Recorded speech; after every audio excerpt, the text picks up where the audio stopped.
Hello everybody, welcome back to Dice Anvil. This is day 2 of World Building Week. We're going to talk about the actual world of Trichonomus, how it's made now. Like I said in the past video, all the basic rules can be applied to any setting, but this is the setting that it was intended for. So stick around, comment down below what you think should be improved on, and I will read it, and I may just consider putting it into the actual rules of the game that I'm working on right now. A comment may not seem like a big deal, but for me it very much is, and it's very appreciated. You were raised in a marble city where people had a high society structure. They often thought about writing, the arts, deep thinking, as well as ways how to worship.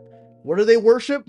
They worship the jungle that's right outside their back door, called the Chalora, named after Chaltima, which is the goddess of nature and peace. Like I discussed in the last video, in the mythology of this world, there were 4 wardens, or you can basically call them gods of different aspects of nature. If you're from Chalora, you were raised to believe that the goddess herself, out of the sadness in her heart for what happened to the world, laid down onto the earth and became the jungle itself. And there are tons of rituals that you grew up knowing about. There are tons of ways that you are supposed to be thinking or thanking Chalora for everything she's done for you, because the jungle is the hugest resource for the societies that you currently live in. What are the societies? Let's go ahead and read about it in the Chalora Nation page that I made in the rulebook. Chalora is the largest jungle in Luvia. It is named after the goddess Chaltima, the deity of life and nature. It functions as a cohesive organism where every creature and warrior acts to protect it from intruders. Whenever people maybe come and visit the famous Chalora jungles, there's an eerie presence. Maybe you hear voices, whispers coming out from the depths of the darkness beyond the tree line. Maybe you're walking through the jungle and you feel an overwhelming amount of things wanting you to leave. You are a virus in this massive organism, which is the jungle of Chalora. Saraichal, the capital of the nation, is a prosperous civilization. Holy crap. The capital of the nation is a prosperous civilization that is governed by a council of elders, primarily retired Thenochal philosophers. The city of Thenochal was founded on the teachings of the philosopher Thenodo and houses the academy where technology, theology, and attuning to ceramite is taught. Natives often have blue tattoos of ceramite dust that glow blue. So that's a good way you can find out if someone's from Chalora Nation. Oftentimes they'll have tattoos, which is literally from this mineral that they mine out that's precious to them, and they make it a part of their identity. So this is the map of Chalora. You can see where the capital is. The natives call it Sarai, but it's also referred as Saraichal. It is the capital and the most important and most prosperous part. Some people travel all the way up north up to Thenochal to study with the philosophers up there. This is where you learn how to be an inventor or a sorcerer of some kind. And right next to it, you got the Thenodo Academy, which was founded by that philosopher Thenodo. Once you graduate from Thenodos Academy, you can come back down to the capital and become a public figure or a member of society that has power. If you're from Chalora, most often you're going to have a higher respect for these deep thinkers, these more educated people, but not always. As you might see in the middle of the jungle, there is Gyra, which can also be called Gyrochal. It is a massive village that lives inside of the jungle, where all the other cities are kind of along the outside of it. People from Gyra are the people when wanting to be ingrained with the jungle itself. The Chalora Nation backgrounds are unique because you are associated with a place most of the time, and that determines your specialty. The first background we're going to go over is the Philosopher, which comes from the city of Theno.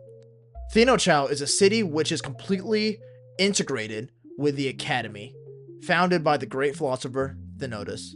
It is here where people from around the nation travel to and become educated and prepared through means of study and mastery of ceramite magic. You start off with the skills of worship and connection, and you start off with ceramite because you spent basically your whole life bonding with things or learning how to manipulate things through this magical gem that is mined from Chalora. You got a harmony ability called Goddess Speech, which is you can sense your surroundings through plants and basically talk to plants as well.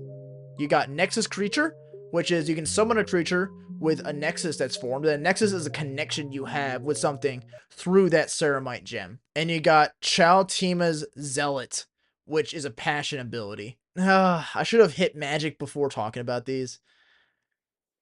I can get into what being a zealot means when we talk about the magic systems in this game, but basically what you should know is you should do things that will honor or be worshipful acts or rituals towards Chaltima, and it will allow you to utilize that for special abilities. Next up, we got the Warrior, which is from Sarai. Sarachal houses the finest warriors from all over the nation to protect the capital, each of which are loyal to the nation and their goddess.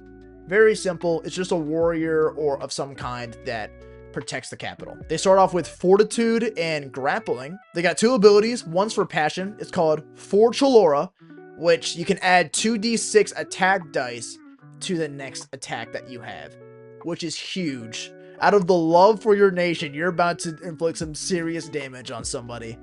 You got Leadership, which is Harmony, and you can add 1d6 to all of your allies' next roll. That's awesome. That's really good. So you're a team player, but you can also pack some serious damage. Next up, you got Diplomat.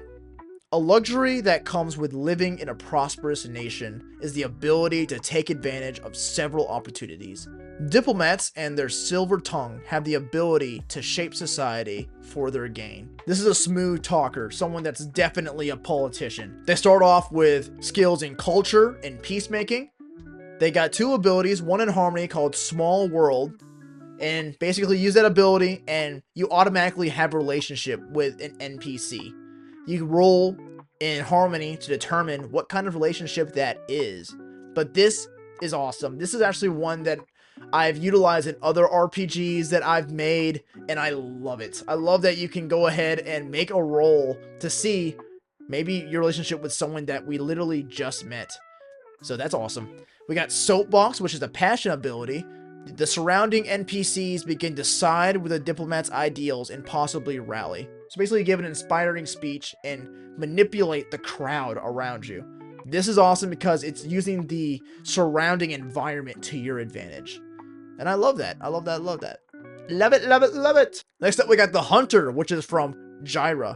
Locals from Gyra provide resources to a majority of the nation's food supply through hunting and scavenging. With these core values, men and women in the massive tribes are raised to become one with nature and develop tracking skills. Over the years, they have learned to mimic the sounds of animals and understand basic communications with them. Like I said earlier, these guys are your people if you want to be one with nature, one with the jungle. So they got skills in climbing and beast taming, obviously. They got 2 abilities, both in Harmony, actually. So they got the Tracker. They can use tracks to identify where a creature went.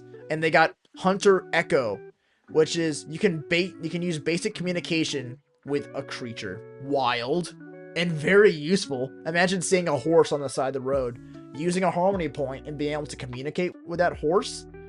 What?